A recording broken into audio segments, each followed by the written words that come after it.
Good morning guys, in front of me is Samsung Galaxy M55 and let me show you how to change wallpaper on this device.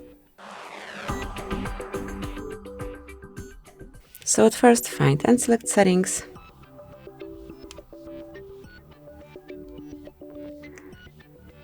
Then locate and open wallpaper and style, and here mark change wallpapers. Now you can select a picture from one from those albums, so you can choose colors, one picture from wallpaper services, graphical wallpapers, some photo of your own, or featured wallpapers. Let me pick one from them. For example, this one. Then click on next. Here you can see how it looks on both home and lock screen. Here you can go back to wallpapers and select another one if you don't like it.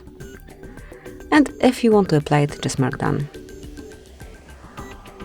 Now, as you can see, it is already applied. Thank you for watching, please subscribe our channel and leave the thumbs up.